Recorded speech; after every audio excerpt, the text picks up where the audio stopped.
So ఇప్పుడు మనము మలివేద కాలానికి సంబంధించి లేటర్ వేదిక్ పీరియడ్కి సంబంధించినటువంటి ఆర్థిక వ్యవస్థ అనమాట, ఎకానమీ అనేది ఎలా ఉన్నదో చూద్దాము. ఆల్రెడీ సొసైటీ గురించి చూసాం కదా, సమాజం గురించి, వివాహ వ్యవస్థ, కుటుంబ వ్యవస్థ, వృత్తులన్నీ ఎలా ఉన్నాయని. ఇప్పుడు మనం డిస్కస్ చేసుకునేది ఆర్థిక వ్యవస్థ అనమాట. సో దీనికి సంబంధించి చూద్దాం. ఎకానమీ అంటే మలివేద కాలంలో ఎకానమీ అనేది ఎలా ఉన్నది, ఆర్థిక వ్యవస్థ. సో ఆర్థిక వ్యవస్థ అనేది ఎలా ఉన్నదో చూద్దాం. సో ఆర్థిక వ్యవస్థ అంటే వేళ కాలంలో ప్రధానంగా ఉన్నది ఒకటి అగ్రికల్చర్ అనమాట. సో అగ్రికల్చర్ అంటే వ్యవసాయము. సో ఇంకోటి వచ్చేసి ట్రేడ్ అండ్ కామర్స్ అనమాట. సో నెక్స్ట్ వచ్చేసి ట్రేడ్ అండ్ కామర్స్, ట్రేడు, వాణిజ్యం. సో ఇవి రెండు ప్రధానంగా ఉండేవి. సో ఇవే ప్రధానంగా ఉండేది అనమాట. అంటే ఇండస్ట్రీస్ లేవా అంటే పరిశ్రమలు కూడా వ్యవసాయంలోనే ఉండేవి, ఎందుకంటే వీళ్ళకి ప్రధాన వృత్తే వ్యవసాయం అనమాట. అర్థమైందా? కాబట్టి సో వీళ్ళు అగ్రికల్చర్ అనేది ప్రధానంగా తీసుకున్నారు. దీని గురించి చూద్దాం. అగ్రికల్చర్ వీళ్ళు ఎక్కువగా గంగా మైదానాలకు షిఫ్ట్ అయ్యారు వీళ్ళు. సో గంగా మైదానాలకు షిఫ్ట్ అయ్యారు అనమాట. ఇక్కడ నర్మదా నది, మనకి యమున, నెక్స్ట్ గంధక్కు, కోసి, గంగా నది, యమున, ఇవన్నీ చాలా పెద్ద ప్రాంతాలు ఇవి. పంజాబ్ దగ్గర నుంచి మొదలుకొని వీళ్ళు బెంగాల్ వరకు. సో మొత్తం మలివేద కాలం ఉండేది. కురు, పాంచాల తెగ ఇవన్నీ కూడా మనకి బీహారు, ఉత్తరప్రదేశ్ ఈ ప్రాంతంలో ఢిల్లీ వరకు ఉండేది, హస్తినాపురం వరకు. సో అందువల్ల వీళ్ళు ఎక్కువగా వ్యవసాయం మీద ఇంపార్టెన్స్ అనేది ఉండేదన్నమాట. ఇనుముతో నాగలు తయారు చేస్తారు. ఇనుమును కనిపెట్టారు కాబట్టి ఇనుము తెలుసు. ఆరులకి ఐరన్ తెలుసు కాబట్టి వీటితో చాలా పరికరాలు, వ్యవసాయ పరికరాలు కనిపెట్టారు. వ్యవసాయ పరికరాలు, అగ్రికల్చర్ ఇన్పుట్స్ అనమాట. అగ్రికల్చర్కి సంబంధించినటువంటి ఆ ఇన్స్ట్రుమెంట్స్ మొత్తం పరికరాలన్నీ కూడా తీసుకొచ్చారు. అందులో ప్రధానమైనది నాగలి. సో ఇనుముతో తీసుకొచ్చింది నాగలి. సో నాగలితో వ్యవసాయం చేసేవాళ్ళు. పంటలు చాలా పెద్ద మొత్తంలో పండించారు. ఆవులకు కూడా ఇంపార్టెన్స్ ఇచ్చారు. అంటే మనకి తొలివేద కాలంలో మొదట ఆవులు, తర్వాత వ్యవసాయం. ఇక్కడ మారింది. ఇక్కడ ముందు వ్యవసాయము, తర్వాత ఆవులు అనమాట. సో అర్థమైందా? సో కాబట్టి ఆవులు కూడా వ్యవసాయంతో పాటు ఆవులు, కౌసుకు కూడా ఇక్కడ ఎక్కువ ఇంపార్టెన్స్ అనేది ఇచ్చారనమాట. కౌసు మీకు ఇంపార్టెంట్ థింగ్, ఆవుని ఆదితి రూపంలో పూజించేవాళ్ళు. చూడండి ఈ పాయింట్ ఇప్పుడు కూడా పాటిస్తున్నారు. ఆదితి ఎవరంటే తల్లి, సూర్యదేవునికే తల్లి, అంటే ఈ విశ్వానికి తల్లి అనమాట. ఆవుని ఎందుకు తల్లిగా భావిస్తారు ఇప్పుడు ఏంటంటే ఇక్కడి నుంచే వచ్చింది అది. కాబట్టి ఆవుని ఆదితిగా భావించారు, అంటే తల్లి, విశ్వానికి తల్లిగా భావించేవాళ్ళు ఇక్కడి నుంచే అనమాట, మదర్. సో ఆవుని మాతృమూర్తి అని ఇక్కడి నుంచే భావించారు అనమాట, ఇక్కడి నుంచే. కాబట్టి గోవుని ఆదితి రూపంగా భావించింది ఎప్పటి నుంచి అంటే మలివేద కాలంలో. సో మలివేద కాలం నుంచి ఇక్కడి నుంచి గోవధ అనేది లేదనమాట. ఆవుల్ని వధించడము, గెస్ట్ వచ్చినప్పుడు వాళ్ళకి ఆహారంగా పెట్టడము, గోగ్న. తొలివేద కాలంలో గోగ్న అది ఉండేది. గోగ్న అంటే గెస్ట్లు, అతిథులు ఇంటికి వచ్చినప్పుడు వాళ్ళకి ఆవు మాంసం పెట్టేవాళ్ళు, చాలా పవిత్రంగా భావించేవాళ్ళు అప్పట్లో. కానీ ఇక్కడ గోవధన మొత్తాన్ని కూడా వీళ్ళు నిర్మూలించారు. ఇక్కడి నుంచి గోవధ అనేది లేదనమాట మలివేద కాలంలో. అర్థమైందా?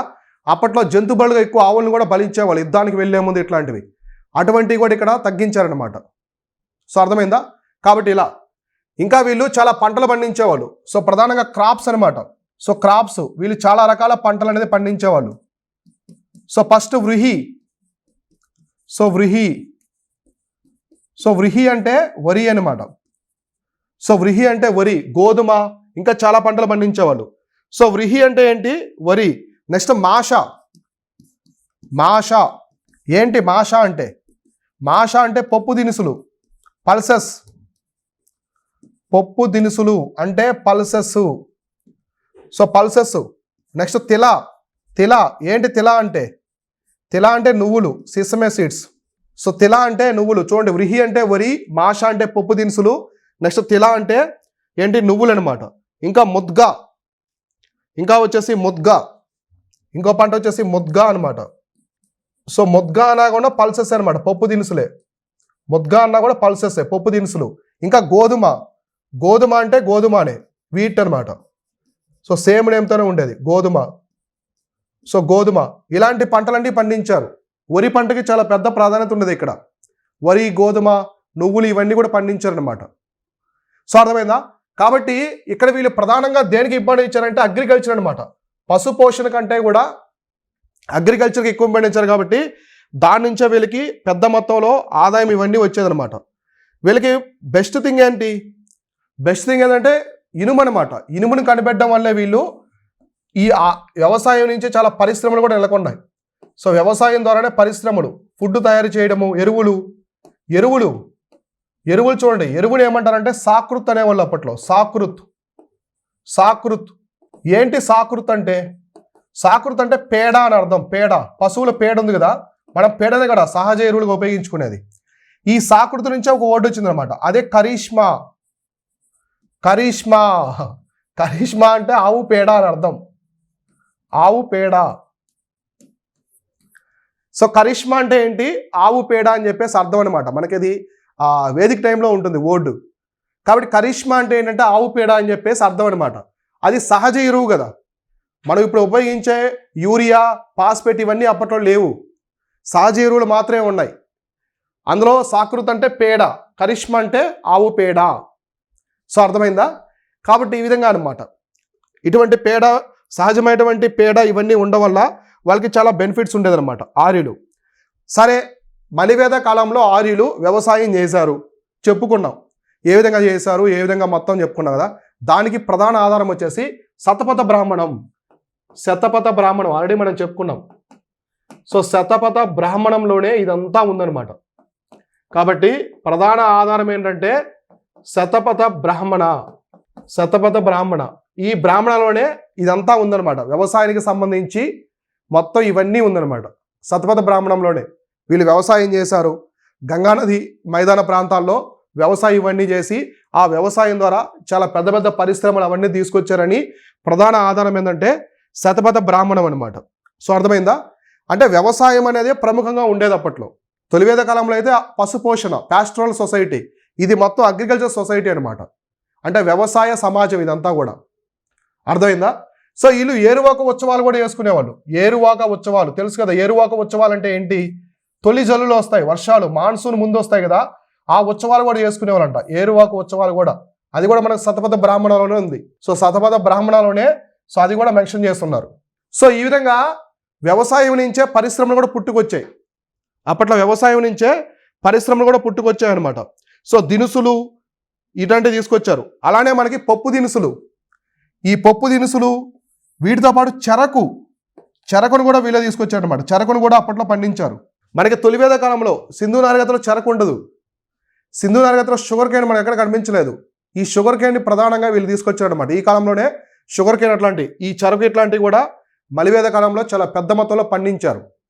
కాబట్టి మన భారతదేశానికి పప్పు దినుసులు, ఈ యొక్క చెరకును పరిచయం చేసింది ఎవరంటే ఆర్యులే అనమాట. ఇనుము, గుర్రము, రథాలు ఇవన్నీ ఎవరంటే ఆర్యులే. ఈ విధంగా వ్యవసాయం అనేది ఆ రోజుల్లో ఉండేదన్నమాట. అర్థమైందా?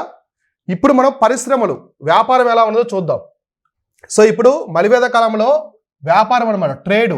సో వ్యవసాయం చెప్పుకున్నాం, ఆ వ్యవసాయం నుంచే పరిశ్రమలు వచ్చాయన్నమాట. సో ఇప్పుడు వచ్చేసి ట్రేడ్ అనమాట. ట్రేడ్ ఎలా ఉండేది?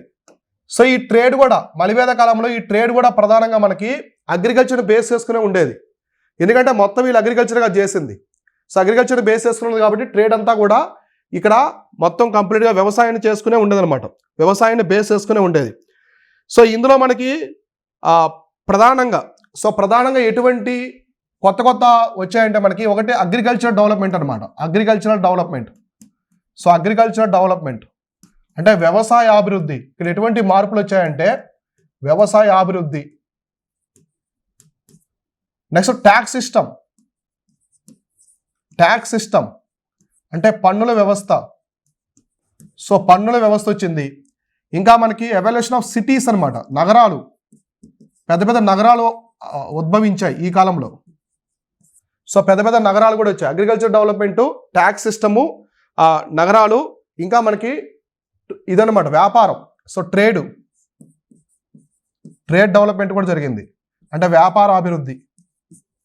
సో వ్యాపార అభివృద్ధి కూడా సో చాలా పెద్ద మొత్తంలో జరిగిందనమాట. కాబట్టి ఇవన్నీ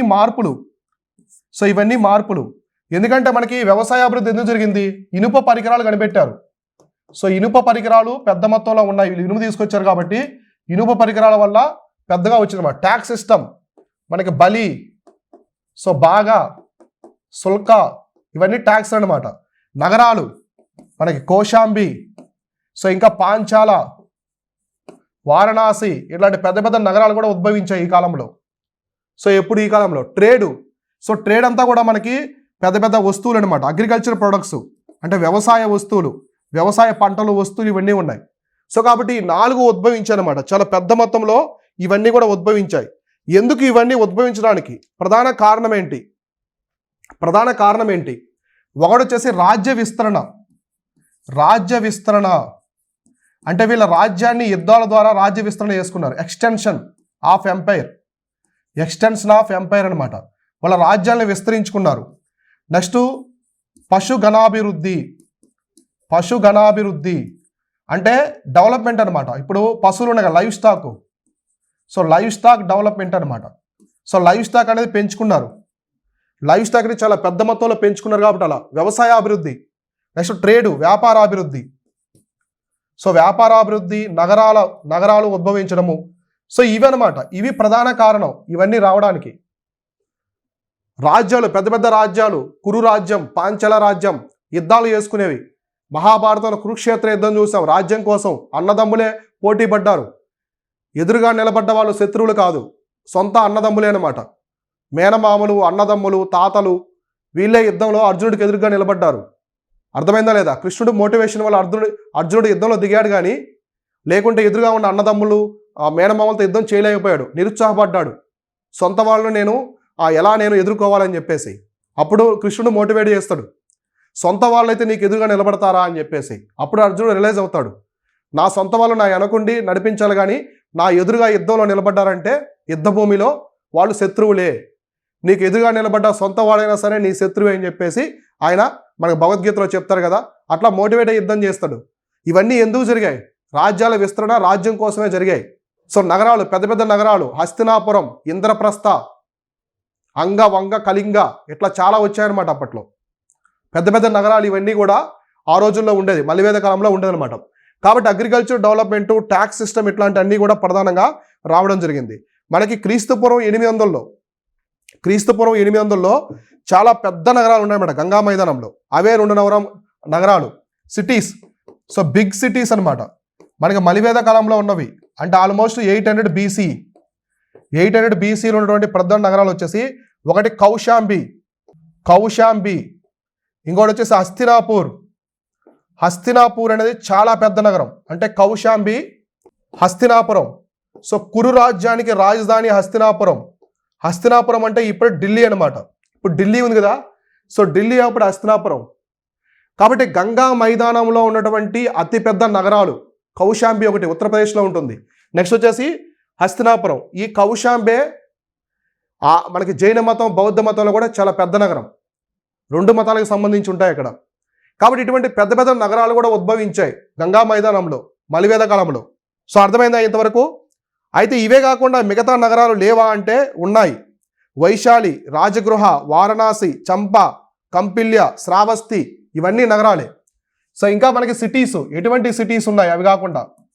వారణాసి రాసుకోండి, చాలా important. Varanasi, Shravasti, Kosala. So Varanasi, Shravasti, Kosala, Kampilya. So Kampilya, Magadha. So Magadha, Rajagriha. So Rajagriha ఇలాంటి నగరాలు అనమాట.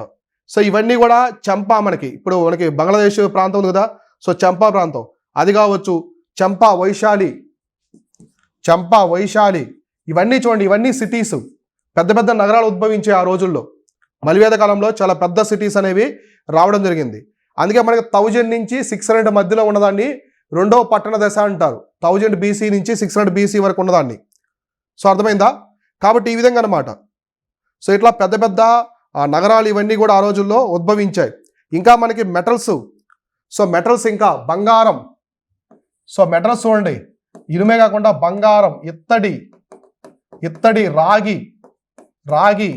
ఇనుము. వీళ్ళకి ఇనుము తెలుసు కదా, ఇనుము. ఇటువంటి పెద్ద పెద్ద కాంస్యం ఇట్లాంటివి కూడా పెద్ద మొత్తంలో మెటల్స్ కూడా వచ్చాయన్నమాట. పరిశ్రమలు, ఇటువంటి పరిశ్రమలు కూడా అన్నీ రావడం జరిగింది ఆ రోజుల్లో. అర్థమైందా? మనకి ఇంతకుముందు మనం చెప్పుకున్నాం కదా, నిష్కా అండ్ సతామన అని చెప్పేసి. నిష్కా అంటే ఏంటి? నిష్కా అంటే గోల్డ్. So gold. సతామన అంటే వెండి అనమాట. సతామన అంటే వెండి, ఇది గోల్డ్. ఈ 2 కూడా ఉండేవి అప్పట్లో, ఆభరణాలు. సో ధరించే ఆభరణాలు వినిమయ సాధనాలుగా ఉపయోగించుకునేవాళ్ళు అనమాట. సో అర్థమైందా? కాబట్టి ఇలాంటివి కూడా చూసుకోండి, ఎగ్జామినేషన్ పరంగా చాలా చాలా ఇంపార్టెంట్, ఎక్కువ అడుగుతూ ఉంటారు. అలానే మనకి శ్రేణి సిస్టమ్ కూడా వచ్చింది. శ్రేణి సిస్టమ్ కూడా వచ్చింది. శ్రేణులు అంటే వ్యాపార సంఘాలు, వర్తక సంఘాలు. ఈ వర్తక వ్యాపారాన్ని అంతా కూడా ఎవరు చూసుకుంటే వైశ్యాస్ చూసుకునేవాళ్ళు, వైశ్యులు మాత్రమే చూసుకునేవాళ్ళు. అలానే వీళ్ళు ట్యాక్స్ కలెక్టర్గా కూడా ఉండేది అనమాట. ట్యాక్స్ కలెక్టర్స్ కూడా వీళ్ళే, పన్ను వసూలు చేసేది కూడా వీళ్ళే అనమాట, ట్యాక్స్ కలెక్టర్స్. ఈ శ్రేణికి హెడ్ని ఏమంటారంటే శ్రేష్ఠి అంటారు. శ్రేష్ఠి అని చెప్పేసి పిలిచేవాళ్ళు అనమాట. శ్రేష్ఠి. ఈ శ్రేష్ఠి నుంచే మనం చెట్టి అంటాం. ఇప్పుడు ఆ శ్రేష్ఠి నుంచే శెట్టి అనే పదం వచ్చింది. ఇప్పుడు మనం పిలుస్తాం కదా శెట్టి అని చెప్పేసి, ఆ పదం అనమాట. కాబట్టి అప్పట్లో వ్యాపారం ఒకటి, ట్యాక్స్ కలెక్టర్స్, పన్నులు వసూలు చేసేవాళ్ళు ఎవరు ఉండేవాళ్ళంటే వైశ్యులే ఉండేవాళ్ళు అనమాట. వైశ్యులు ఆ బాగా సులకాటమైన పన్ను మొత్తం వసూలు చేసుకుని ఎవరికి ఇచ్చేవాళ్ళు?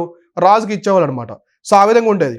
ఇక క్రతువులు, యజ్ఞయాగాది క్రతువులు ఇలాంటివన్నీ కూడా ఎవరంటే బ్రాహ్మణులు చూసుకునేవాళ్ళు. శూద్రులు మొత్తం వ్యవసాయం చూసుకునేవాళ్ళు. వ్యవసాయం, పశుపోషణ ఇలాంటివి ఎక్కువ ఉండేది. సో రాజుకు కూడా పెద్ద మొత్తంలో పన్నుల వ్యవస్థ ఉంది కాబట్టి, సో పన్నుల వ్యవస్థ, ట్యాక్స్ సిస్టమ్ ఉంది కాబట్టి ఉండేవన్నమాట. నగరాల గురించి చూసాం. వ్యాపారం కూడా చాలా పెద్ద మొత్తంలో జరిగేవి. పప్పు దినుసులు, ఆహారాలు ఇవన్నీ కూడా పెద్ద మొత్తంలో జరిగాయి అనమాట వ్యాపారం. సో అర్థమైందా? వ్యవసాయము, పరిశ్రమలు ఇవన్నీ చాలా లోహ పరిశ్రమ కూడా చాలా పెద్దది అప్పట్లో. ఎందుకంటే ఈ పరికరాలన్నీ కూడా ఒకటి లోహ పరిశ్రమ. సో లోహ పరిశ్రమ కూడా చాలా పెద్ద మొత్తంలో ఉండేది. ఈ విధంగా వ్యాపారాలు ఇవన్నీ జరిగాయి అన్నమాట. ఈ వ్యాపారం అనేది ఎగుమతులు దిగుమతులు అంతా కూడా రీజనల్ వైజ్గా ఉండేది. అంటే ఒక రాజ్యం నుంచి ఇంకో రాజ్యానికి అక్కడే ప్రాంతీయంగా ఉండేది. పప్పు దినుసులు, ఆహారం ఇట్లాంటివన్నీ ఎగుమతి దిగుమతి చేసుకునేవాళ్ళు. సో ఇలా ఉండేది అనమాట. ఈ విధంగా ఎకానమీ, రాజుకి ఆదాయం ఎలా ఉండేది, అవన్నీ కూడా ట్యాక్స్లు అనమాట. బలి అంటే మీ యొక్క వాలంటరీ ట్యాక్స్, మీ ఇష్ట ప్రకారం కట్టొచ్చు లేదా కట్టకపోవచ్చు, కానీ బాగా ఖచ్చితంగా కట్టాలి. ఖచ్చితంగా పే చేయాలి అందరూ. మీరు పండించిన పంటలో కొంత భాగం అనేది రాజుకి పే చేయాలన్నమాట. నగరాలు అభివృద్ధి చెందాయి, సెకండ్ అర్బనైజేషన్ అంటారు ఈ పీరియడ్ మొత్తాన్ని కూడా. సో ఇలా ఉండేదన్నమాట. ఈ విధంగా పెద్ద మొత్తంలో ఉండేది. అర్థమైందా? కాబట్టి వీటికి ప్రధాన ఆధారాలు ఏంటి? బ్రాహ్మణాలు, అరణ్యకాలు, ఉపనిషత్తులు, సామవేదము, యజుర్వేదము, అధర్ణ వేదము. ఎందుకంటే ఇది ఋగ్వేద కాలం కాదు, మిగతా 3 వేదాలకు సంబంధించిన కాలం అనమాట. అయితే ఇక్కడ బాగా డామినెన్స్గా ఆధిపత్యంగా ఉండేదంటే బ్రాహ్మణులు అనమాట. సో బ్రాహ్మణులు క్షత్రియుల కంటే పెద్ద మొత్తంలో ఆధిపత్యంగా ఉండేది. కానీ రాజు మాత్రం దైవాంశ సంభూతుడు. ఇక్కడ రిపబ్లిక్స్ అనేవి లేవు, గణతంత్ర రాజ్యాలు అనేవి లేవన్నమాట. కంప్లీట్గా ఓన్లీ కేవలం ఇక్కడ రాజుకు మాత్రం చెప్పిందే తుది నిర్ణయం అనమాట. ప్రజల యొక్క సలహాలు ఇట్లాంటివి ఏమీ లేవు. సో అర్థమైందా? కాబట్టి ఇటువంటి చేంజెస్ అనమాట. ఒక వ్యాపారమే కాకుండా మిగతా దాంట్లో కూడా ఇటువంటి పెద్ద మొత్తంలో ఈ యొక్క వ్యాపార వ్యవస్థలు ఇవన్నీ కూడా రావడం జరిగిందనమాట. సో క్లియర్ అయ్యేంతవరకు ఇవన్నీ కూడా అర్థమయ్యాయి కదా మీకు.